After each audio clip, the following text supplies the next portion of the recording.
Assalamualaikum warahmatullahi wabarakatuh.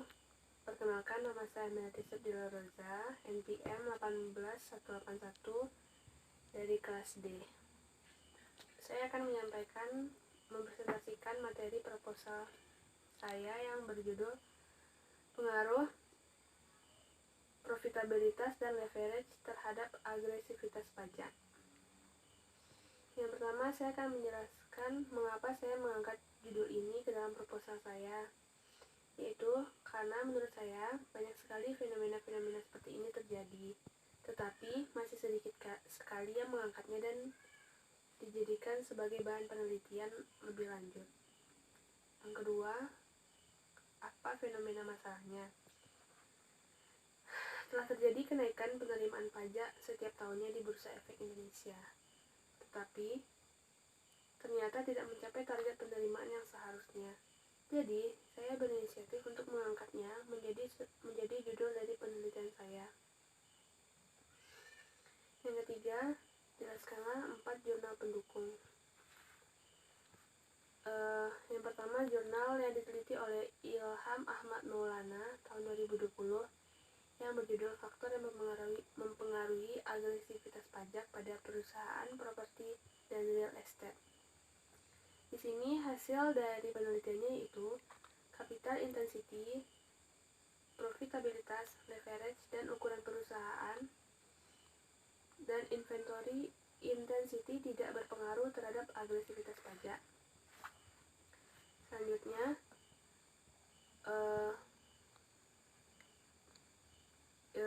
jurnal oleh Agus Taufik Hidayat dan Eta Febrina Fitria tahun 2018 yang mengangkat judul Pengaruh Capital Intensity, Inventory Intensity, Profitabilitas, dan Leverage terhadap agresivitas pajak. Di sini hasil penelitiannya menyimpulkan bahwa capital intensity dan leverage terbukti berpengaruh terhadap agresivitas pajak. Intensity dan profitabilitas terbukti tidak berpengaruh terhadap agresivitas pajak perusahaan. Selanjutnya, jurnal oleh Putu Wining Ariyanandini dan Iwayan Ramanta tentang pengaruh profitabilitas dan leverage dan kepemilikan intuisional pada tax avoidance. Hasil dari penelitiannya menyimpulkan bahwa profitabilitas berpengaruh negatif signifikan terhadap tax avoidance, leverage tidak berpengaruh signifikan terhadap tax avoidance, dan kepemilikan institusional tidak berpengaruh signifikan terhadap tax avoidance. Jurnal yang keempat oleh Wastam Wahyu Hidayat tentang pengaruh profitabilitas dan leverage pertumbuhan penjualan terhadap penghindaran pajak. Di sini kesimpulannya adalah profitabilitas pertumbuhan penjualan secara parsial berpengaruh negatif signifikan terhadap penghindaran pajak. Leverage secara parsial tidak berpengaruh terhadap penghindaran pajak.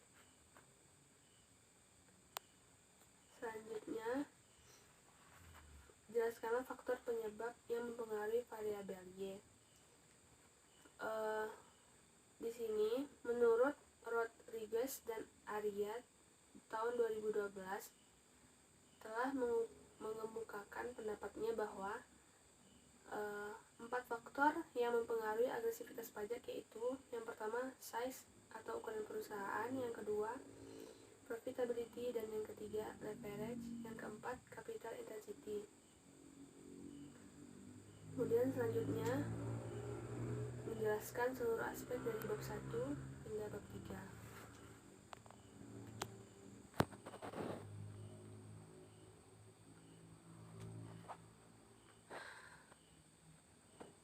Proposal penelitian pengaruh profitabilitas dan leverage terhadap agresivitas pajak.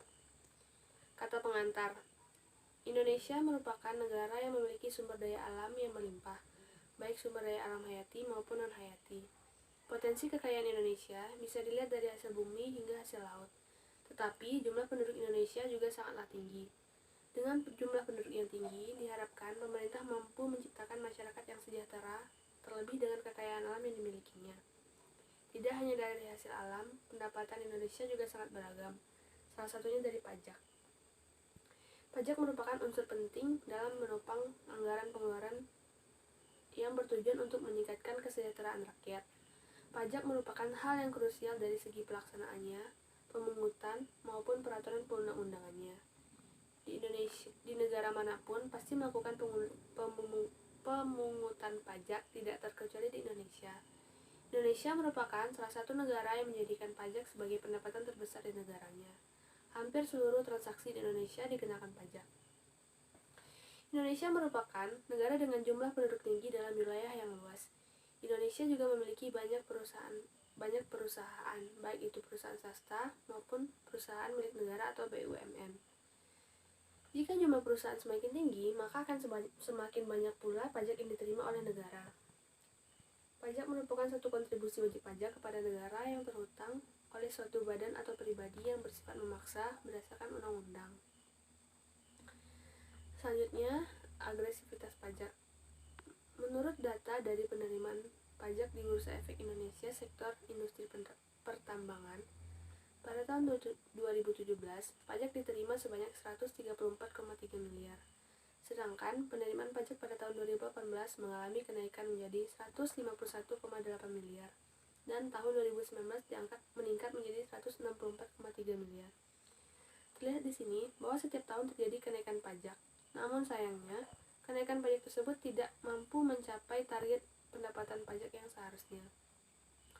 Hal ini berarti wajib pajak masih belum memenuhi kewajiban atas pajak yang dibayarkannya. Justru yang banyak terjadi adalah penghindaran pajak. Hal ini terjadi karena banyaknya wajib pajak yang melakukan penghindaran baik secara legal maupun ilegal demi mendapatkan keuntungan yang maksimal.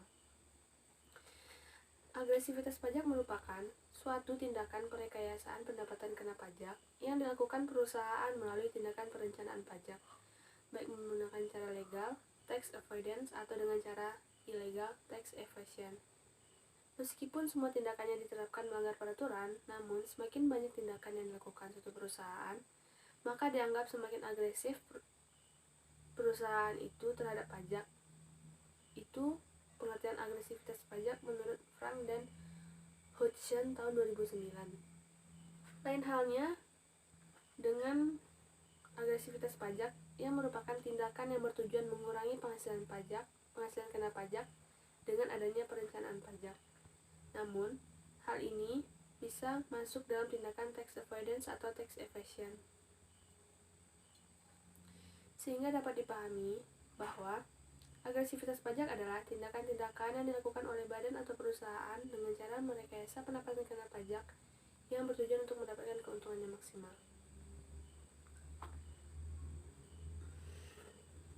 Terdapat 4 faktor yang berpengaruh terhadap perusahaan dalam agresivitas pajak, di antaranya size atau ukuran perusahaan, profitability, leverage, dan capital intensity oleh Rodriguez dan Arias tahun 2012.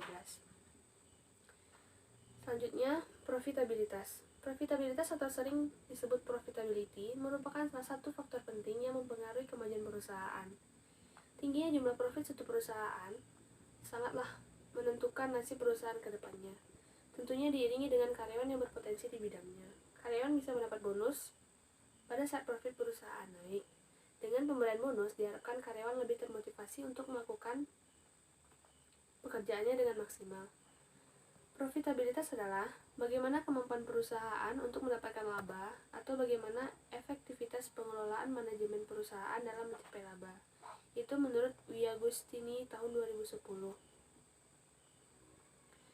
Apabila nilai profitabilitas tinggi, maka perusahaan akan melakukan perencanaan pajak yang matang, sehingga kecenderungan untuk melakukan pajak yang agresif karena ingin tetap mendapat laba yang optimal. Itu pengertian agresivitas pajak menurut Prakosa tahun 2004.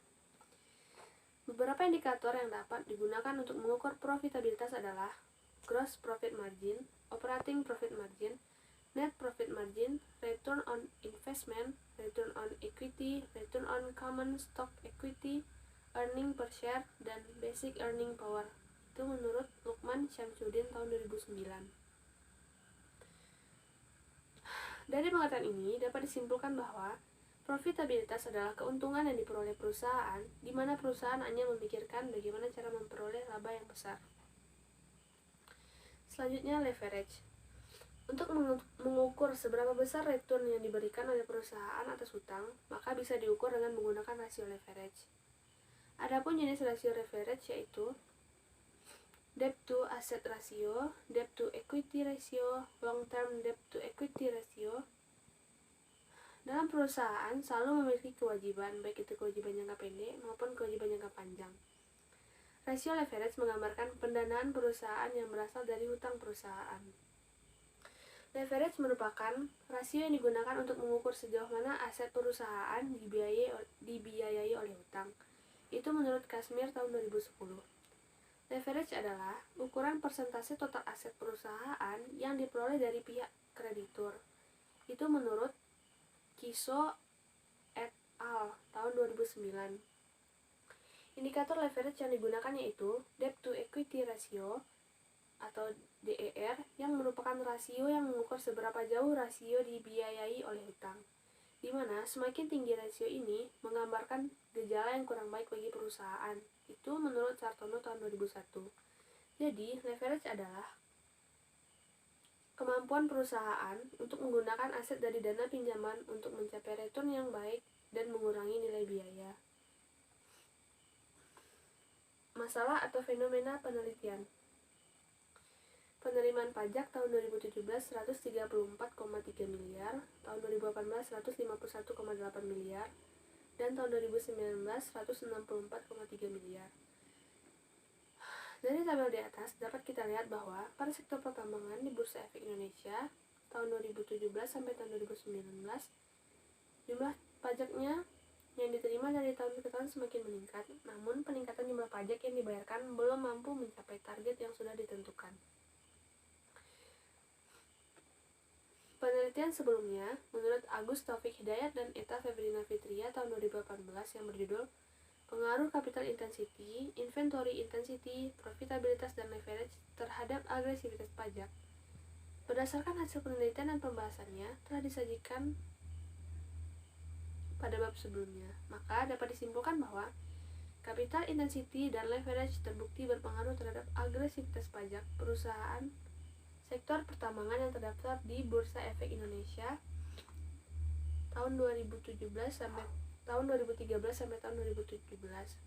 Sedangkan inventory intensity dan profitabilitas terbukti tidak berpengaruh terhadap agresivitas pajak perusahaan. Berdasarkan fenomena masalah di atas, maka penelitian ini dilakukan dengan judul Pengaruh Profitabilitas dan Leverage terhadap Agresivitas Pajak. Perumusan masalah penelitian.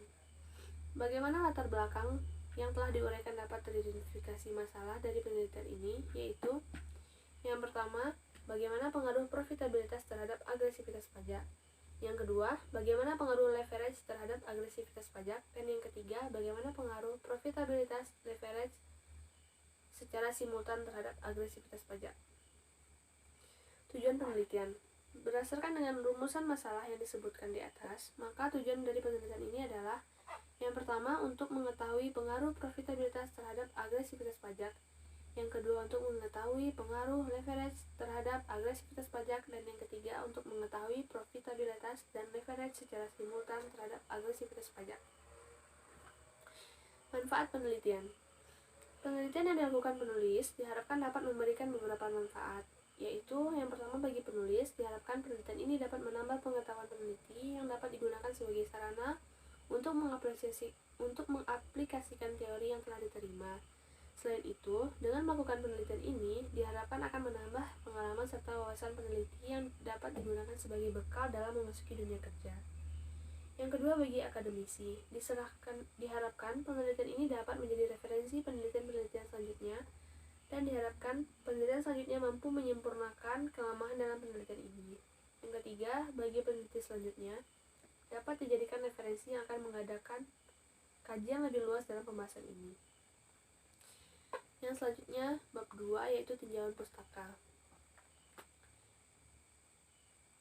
Agresivitas pajak atau variabel dependen. Yang pertama, pengertian agresivitas pajak. Agresivitas pajak merupakan suatu tindakan perekayasaan pendapatan kenyal pajak yang dilakukan perusahaan melalui tindakan perencanaan pajak, baik dengan cara legal maupun dengan cara ilegal.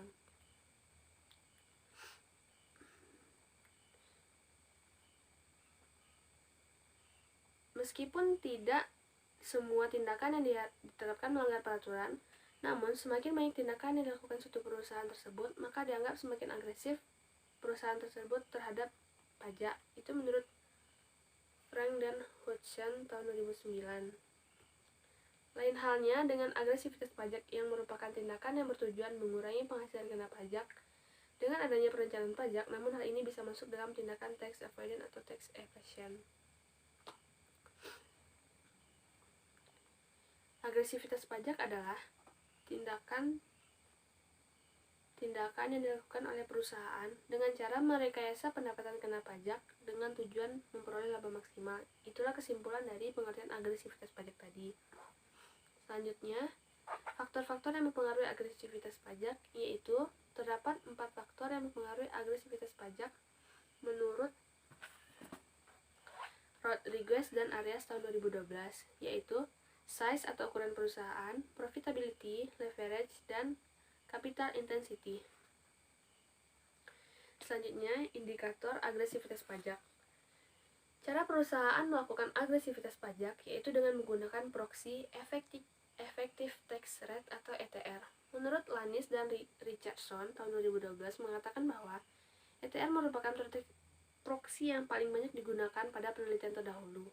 Proxy ETR dinilai menjadi indikator adanya agresivitas pajak.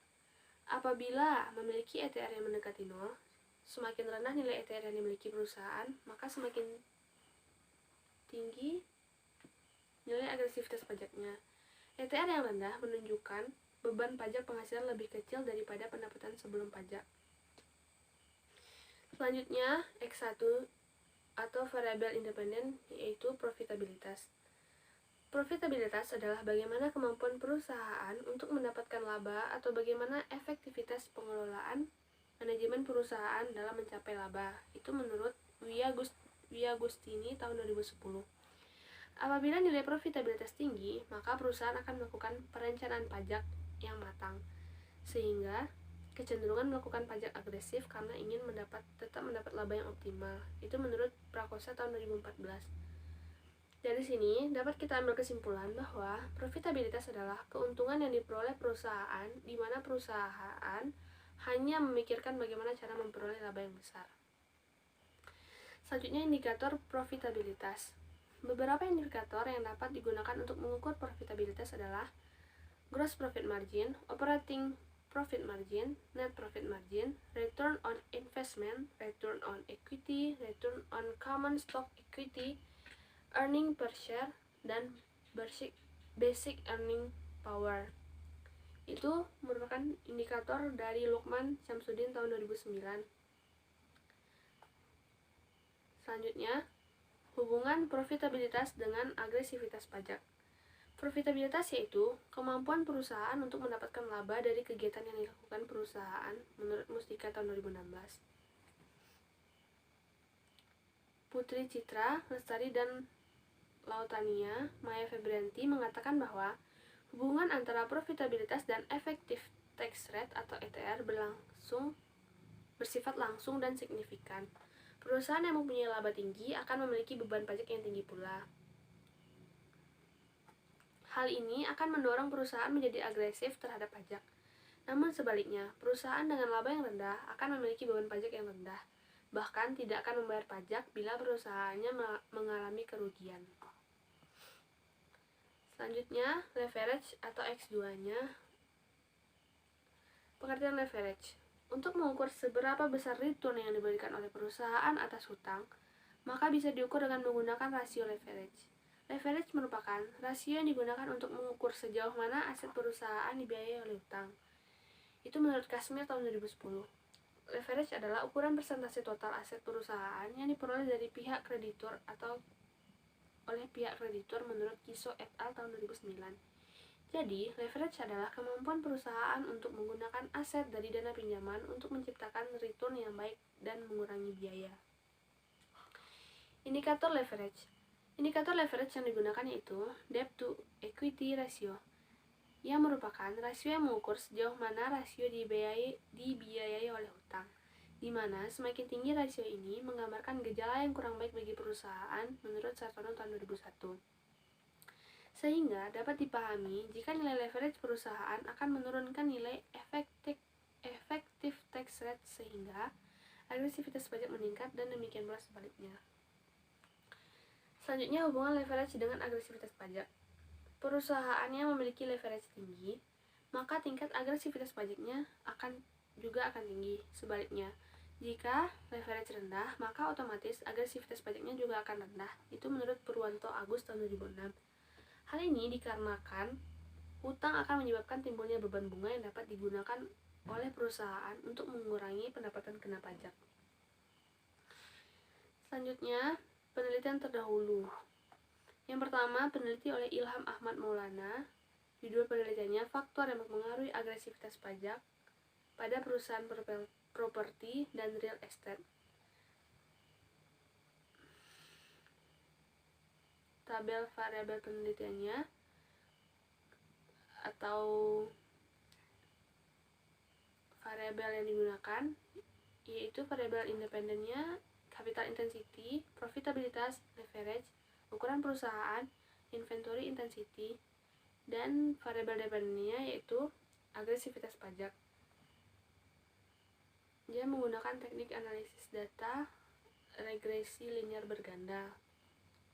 Hasil penelitiannya yaitu capital intensity, profitabilitas, leverage, ukuran perusahaan, dan inventory intensity tidak berpengaruh terhadap agresivitas pajak. Perbedaannya terdapat pada sumber penelitian di mana penulis mengambil data dari Kementerian Keuangan, dan bersamanya terdapat persamaan pada variabel dependen yaitu agresivitas pajak, dan juga pada variabel independennya, profitabilitas dan leverage. Selanjutnya, jurnal oleh Agus Taufik Hidayat, Eta Febrina Fitria tahun 2018 dengan judul Pengaruh Capital Intensity, Inventory Intensity, Profitabilitas, dan Leverage terhadap agresivitas pajak. Variabel yang digunakan yaitu Capital Intensity sebagai X1, Inventory Intensity X2, Profitabilitas X3, Leverage X4, dan agresivitas pajaknya sebagai Y atau variabel dependen. Hasilnya menunjukkan bahwa capital intensity dan leverage terbukti berpengaruh terhadap agresivitas pajak. Inventory intensity dan profitabilitas terbukti tidak berpengaruh terhadap agresivitas pajak. Perbedaannya, terdapat perbedaan pada tahun penelitian di mana penulis melakukan penelitian ini pada tahun 2018, dan persamaannya, variabel independen yang digunakan yaitu profitabilitas dan leverage, serta variabel dependennya agresivitas pajak. Selanjutnya, jurnal oleh Putu Wining Aryanandini dan Iwayan Ramanta yang berjudul Pengaruh Profitabilitas, Leverage, dan Kepemilikan Institusional pada Tax Avoidance.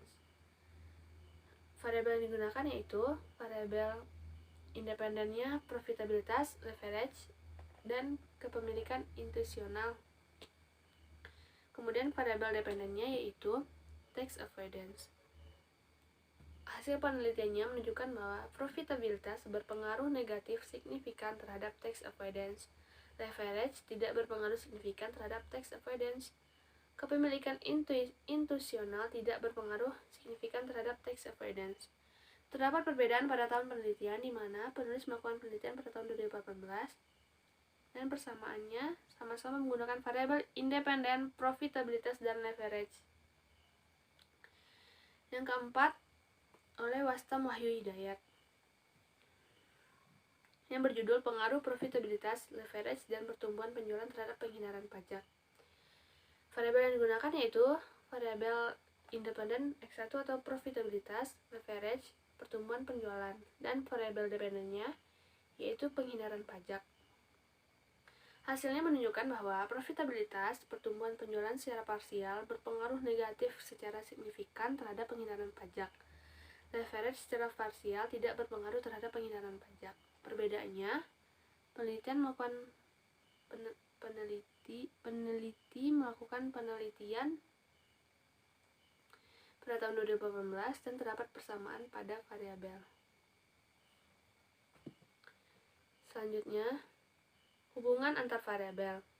Hubungan antar variabel yang pertama, hubungan profitabilitas terhadap agresivitas pajak. Profitabilitas adalah keuntungan yang diperoleh perusahaan di mana perusahaan hanya memikirkan bagaimana cara memperoleh laba yang besar. Dan profitabilitas adalah bagaimana kemampuan perusahaan untuk mendapatkan laba atau bagaimana efektivitas pengelolaan manajemen perusahaan dalam mencapai laba. Hal ini menjelaskan, jika semakin tinggi profitabilitas perusahaan, maka perusahaan akan melakukan perencanaan pajak yang matang agar melakukan pajak agresif karena tetap ingin mendapatkan laba yang optimal. Selanjutnya, hubungan leverage terhadap agresivitas pajak. Leverage adalah kemampuan perusahaan untuk menggunakan aset dari dana pinjaman untuk menciptakan return yang baik dan mengurangi biaya.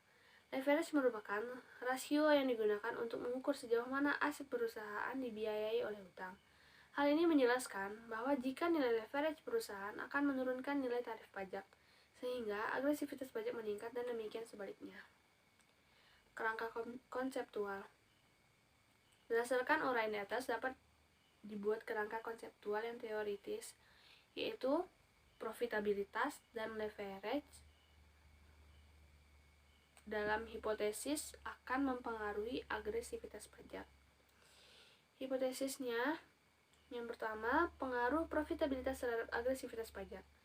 Menurut penelitian dari Fernandez, Rodriguez, dan Martinez Arias tahun 2012 menunjukkan bahwa profitabilitas berpengaruh terhadap agresivitas pajak yang diproyeksikan dengan effective tax rate atau ETR. Jadi, hipotesis satunya adalah profitabilitas berpengaruh terhadap agresivitas pajak. Kemudian selanjutnya, pengaruh leverage terhadap agresivitas pajak.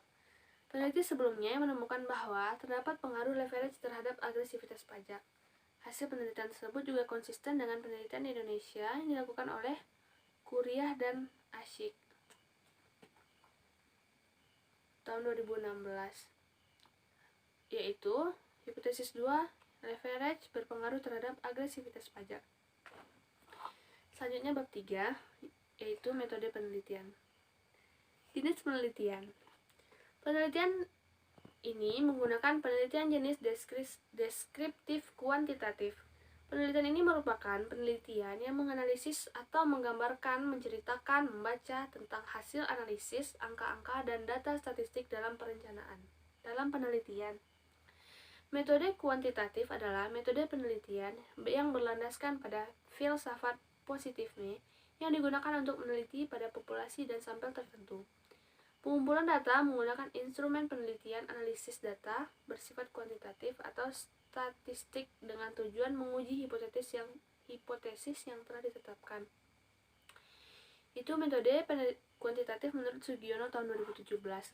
Metode deskriptif yaitu penelitian yang dilakukan untuk mengetahui nilai variabel mandiri, baik satu variabel atau lebih, tanpa perlu membuat perbandingan atau menggabungkan dengan variabel yang lain. Itu metode deskriptif menurut Sugiono tahun 2013. Tempat dan waktu penelitian. Penelitian ini dilakukan di Kota Padang dan dilaksanakan dari bulan Maret hingga bulan Desember tahun 2020. Variabel penelitian. Variabel independen yaitu profitabilitas sebagai X1 dan leverage sebagai X2. Profitabilitas adalah keuntungan yang diperoleh perusahaan di mana perusahaan hanya memikirkan bagaimana cara memperoleh laba yang besar.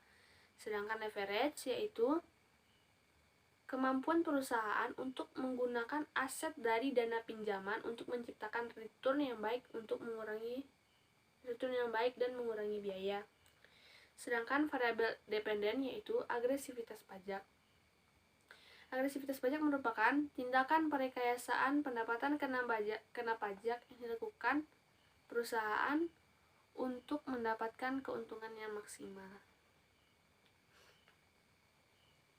Selanjutnya populasi dan sampel. Populasi merupakan wilayah generalisasi yang terdiri atas objek dan subjek yang mempunyai kualitas dan karakteristik tertentu. Itu menurut Ari Kunto tahun 2013.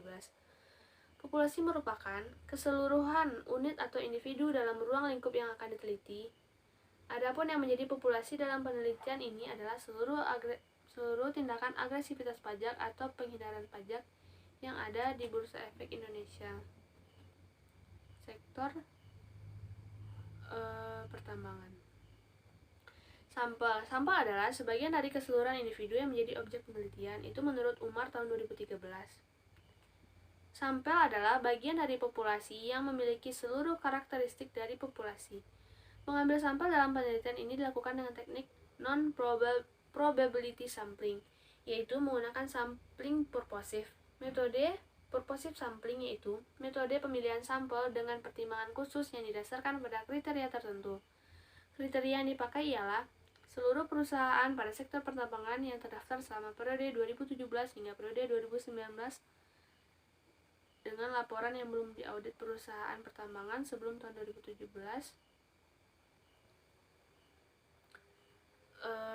Perusahaan sektor pertambangan yang aktif melaporkan laporan tahunan selama 4 tahun berturut-turut dan mempublikasikan laporan keuangannya. Itulah sampel yang akan digunakan.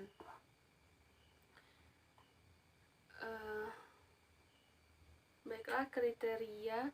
Berdasarkan kriteria itu, sampel digunakan dalam penelitian ini adalah 32 perusahaan dari seluruh populasi, yaitu 48 perusahaan sektor pertambangan di Bursa Efek Indonesia. Selanjutnya, sampel dapat dihitung menggunakan rumus Lovin. Rumus Lovin yaitu N sama dengan N besar dibagi N besar dalam kurung error atau batas toleransi kesalahan kuadrat ditambah 1, di mana N kecil adalah sampel, N besar adalah jumlah populasi, dan E adalah batas toleransi kesalahan atau error tolerance. Jadi, jika jumlah populasi adalah 48, maka tingkat kesalahan yang dikehendaki hanyalah 5%. Maka jumlah sampel yang digunakan adalah N sama dengan 48 per 48 dalam kurung 0,05 atau 5% pangkat 2 ditambah 1, dan hasilnya adalah 95,23 dibulatkan menjadi 95. Jenis dan sumber data. Jenis data yang digunakan dalam penelitian ini adalah data kuantitatif, yaitu data berupa angka dan dapat diukur serta diuji dengan metode statistik. Sumber data yang digunakan merupakan data sekunder yang diperoleh dari laporan tahunan dan laporan keuangan perusahaan sektor pertambangan yang telah diaudit dan yang telah diaudit dan terdaftar di Bursa Efek Indonesia dari tahun 2017 hingga tahun 2019. Data diperoleh dari situs resmi Bursa Efek Indonesia dan sumber lain yang relevan seperti Badan Pusat Statistik. Teknik pengumpulan data yang digunakan yaitu metode dokumentasi. Dokumentasi adalah suatu cara yang digunakan untuk memperoleh data dari informasi dalam bentuk buku, arsip, dokumen, tulisan, angka, dan gambar yang berupa laporan serta keterangan yang dapat mendukung penelitian.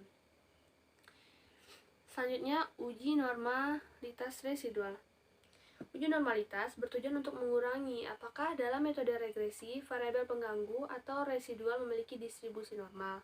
Seperti diketahui, uji T dan uji F mengasumsikan bahwa nilai residual mengikuti distribusi normal.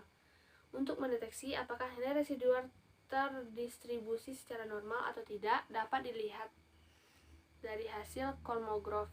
Dikatakan memenuhi normalitas jika residual yang dihasilkan lebih besar dari 0,05 atau 5%. Di mana H1 adalah data populasi berdistribusikan normal dan H2 adalah data populasi tidak berdistribusikan normal. Ketentuannya, dasar pengambilan uji Kolmogorov adalah apabila nilai signifikan atau nilai probabilitas besar dari 0,05 atau 5%, berarti HA diterima dan H0 ditolak. Apabila HA diterima dan H0 ditolak, maka data terdistribusi secara normal. Dan apabila signifikan atau probabilitas kecil dari 0,05 atau 5%, maka HA ditolak dan H0 diterima, maka data tidak terdistribusi oleh normal.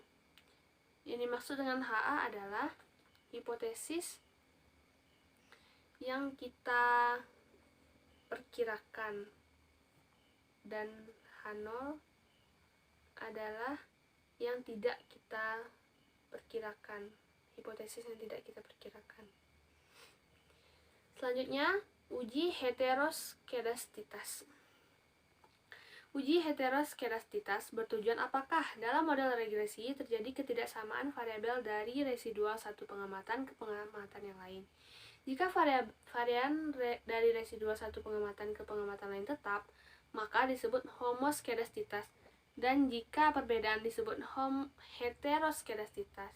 Dan jika berbeda disebut heteroskedastitas. Model regresi yang baik adalah homoskedastitas atau tidak terjadi heteroskedastitas. Untuk mendeteksi adanya heteroskedastitas dan dari tingkat signifikan dapat digunakan uji Gletser. Jika tingkat signifikan berada di atas 5% berarti tidak terjadi heteroskedastitas, tetapi jika di bawah 5% berarti terjadi heteroskedastitas. Tidak terjadi gejala atau masalah heteroskedastitas jika yang pertama, titik-titik data menyebar di atas atau di bawah sumbu nol. Yang kedua, titik-titik tidak mengumpul di atas atau di bawah sumbu nol saja. Dan yang ketiga, penyebaran titik-titik data tidak boleh membentuk pola tertentu.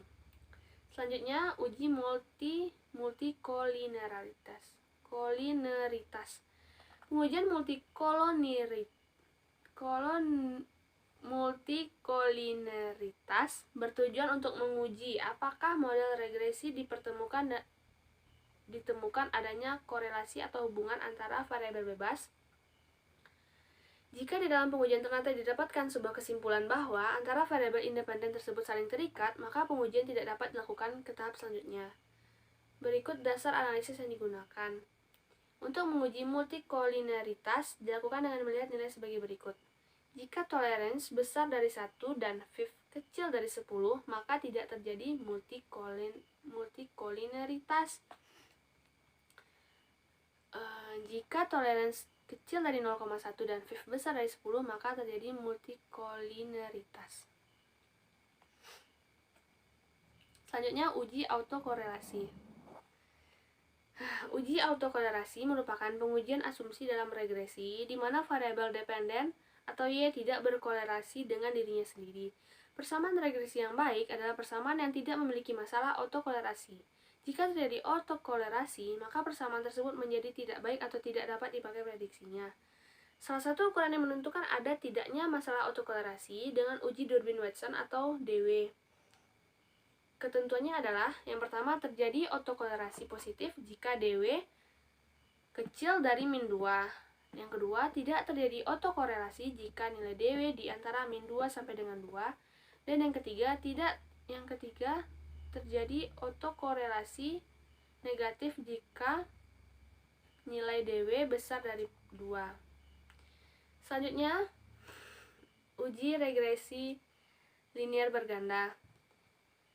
Regresi linier berganda adalah pengembangan dari regresi linier sederhana yang dapat digunakan untuk memprediksi permintaan di masa yang akan datang berdasarkan data dari masa lalu untuk mengetahui pengaruh satu atau lebih variabel bebas terhadap satu variabel terikat.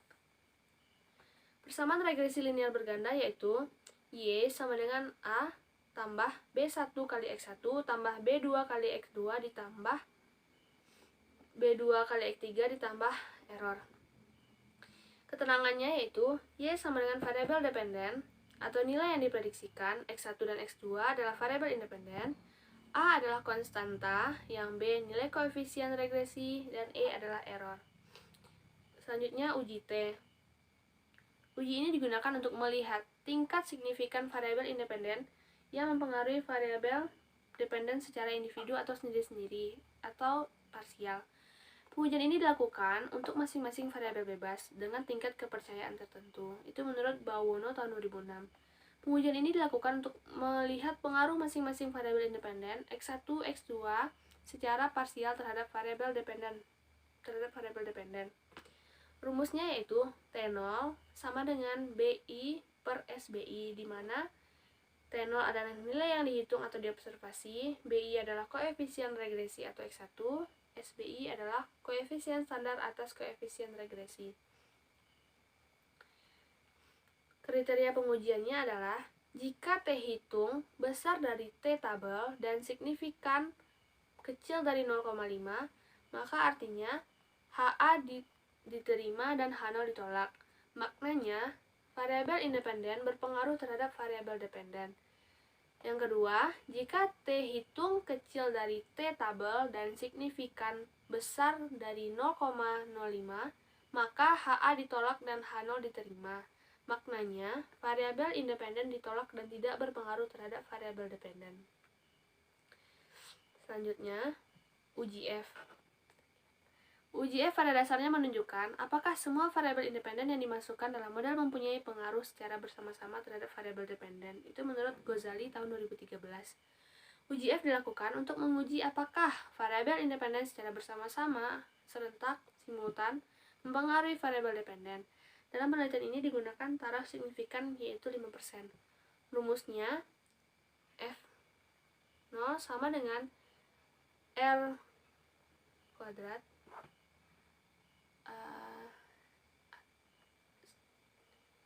dikali K dikurang 1 per 1 dikurang R kuadrat dibagi N kurang 1, di mana R kuadrat adalah koefisien determinasi, yang N adalah besar sampel atau banyaknya data, dan K banyaknya variabel independen. Kriterianya, jika F hitung besar dari F tabel dan signifikannya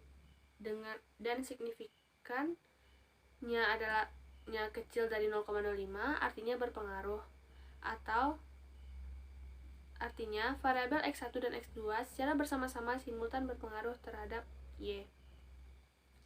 Selanjutnya uji determinasi. Menurut Anwar tahun 2011, uji koefisien determinasi R² berguna untuk menentukan besarnya proporsi sumbangan seluruh variabel bebas X terhadap variabel Y. Rumusnya yaitu R² ESS per TSS, di mana ESS adalah explained sum square dan TSS adalah total sum square. Besarnya koefisien determinasi R² berada di antara 0 dan 1, atau R² besar dari 0 dan kecil dari 1.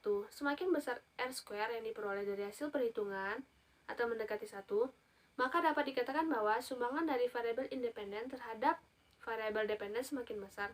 Sebaliknya, jika R2 semakin kecil atau mendekati 0, maka dapat dikatakan bahwa sumbangan dari variabel independen terhadap variabel dependen semakin kecil. Baiklah, sekian presentasi saya tentang proposal ini. Sekian, terima kasih. Wassalamualaikum warahmatullahi wabarakatuh.